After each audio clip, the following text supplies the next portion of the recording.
This is Dead Serious, a show about short horror stories worthy of discussion. I'm Dead Palate, and turning corn into sweetener is way cooler than turning water into wine. Today we're taking a look at The Apartment. Rather vague name, but let's get right into it. To make a long story short, Mum lost her job at the agency, and we were living in a somewhat cramped apartment until she could find a new one. Honestly though, I kind of liked it. The silence was quite lovely, and there was a beautiful view of the sea just miles away. So already we know that we're in England, or we're in Scotland, or Australia, or whatever, New Zealand, someplace where they call mom's mum. And it seems that we have, not just from the fact that we have a mother when we live with our mother, that we are a younger person. From the syntax here, to make a long story short, it's kind of an abrupt way to start the story. Kind of like it. If they do something with it, then I am all in favor of having this kind of character writing here. Every morning, Mum would go, man, it's so weird for me as American to say Mum. Mum would go out job hunting. Bye-bye, Poppet, she used to say. She used my nickname. I scrunched my nose playfully and waved goodbye as she left. Okay, so we're definitely on the younger side, and that's just coming through in the style of writing so clear, and I really like that. To the side of the story is a picture of, I don't know what, it's some kind of food on a plate with a fork. It's I don't know, like rotten pulled pork. I have no idea. It's really weird looking. And below it says, kind of what the hallway looks like. Anyway, I'm sure that'll make sense later. Around the time when we first moved in, I would go exploring the hotel. I had visited nearly every floor except one. Whenever I asked the manager, however, they claimed it didn't exist. Floor 13. However, I heard a thumping noise come from above me, and my mum, and I lived on the 12th floor. So, if the 13th floor didn't exist, where was the thumping coming from?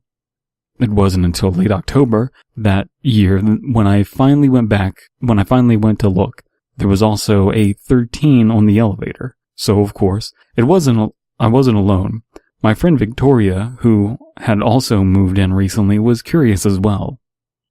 Tori, are you sure this isn't a bad idea? I asked. Tricia, we've got to figure out what's up there. Maybe a homeless person needs help, she said, with genuine kindness. I always envied that. No matter how hard you tried to piss her off, she remained as kind to you as the first day you met her. Okay, so here we're getting, we have essentially a paragraph worth of text, and we already know what kind of person Victoria is. I think that in this short story, they established Tori as a pretty good character right off the bat, and I really appreciate that. We both looked at each other for a moment until Tori pressed 13 on the number pad. The two of us waited silently until the elevator began to bounce a few times, causing us to scream a bit. It finally stopped, and Tori and I laughed at how scared we were. For a moment, it moved normally as we ascended for floor 13. The door opened to a dimly lit hallway. Tori and I took each other's hands and slowly walked out of the elevator. Man, for the love of God, I just cannot do a British accent, at all. I'm beginning to think this is a very bad idea, I mumbled. Tori rolled her eyes. Please, Patricia. She started using my full name to express seriousness.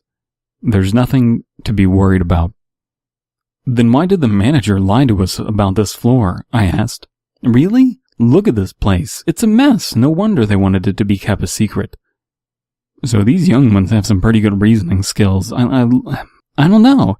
I was kind of going into this with low expectations, but it's kind of solid so far. Not much to say other than that. We were silent as we approached the apartment above mine, number 333. How ironic it was. Goose flesh showered my skin. I'm guessing goose flesh is the way that British people say goosebumps? I don't know.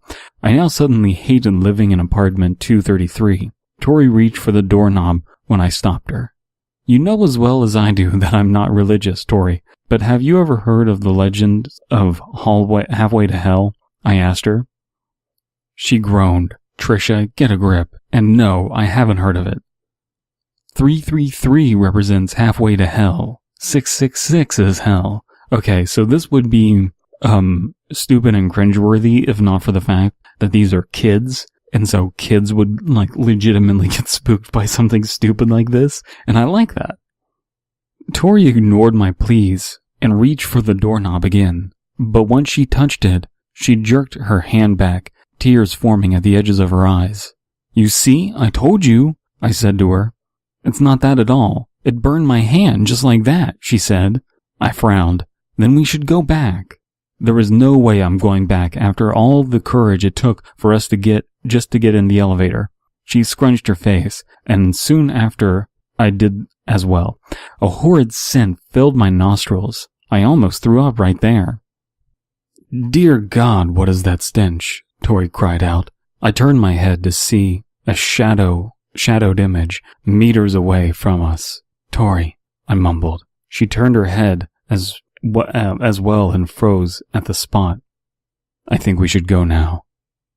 Yes, I said and turned to the elevator, pressing every button. Damn it, it's not working, she cried. The shadowed figure began to limp towards us and moan. Work, work, I screamed. Soon, Tori began screaming as my vision faded to black, still hearing the screams. Trisha, Trisha. Tori shook me awake. I wasn't on the 13th floor. I was in my bed, like it had never happened.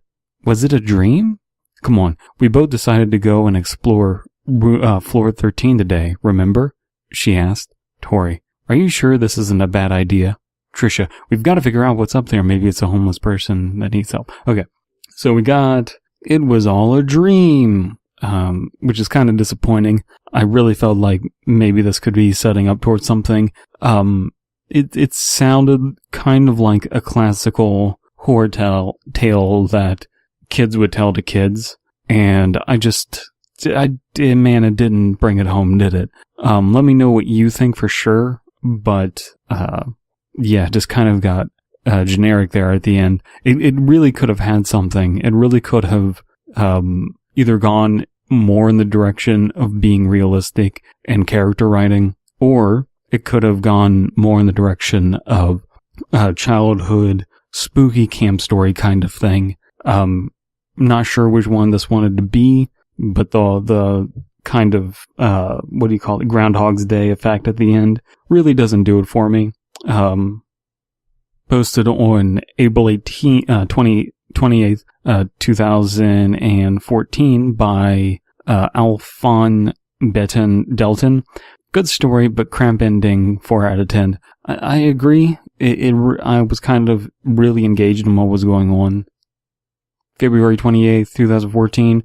J.S. Swaney? It's like Dale Earnhardt. It starts off well, then he smacks into a wall at the end. Yeah, I pretty much feel that way too. So I think there's actually quite a bit of dissension on the Creepypasta Wiki about this story. That's good to hear that people are critical of it.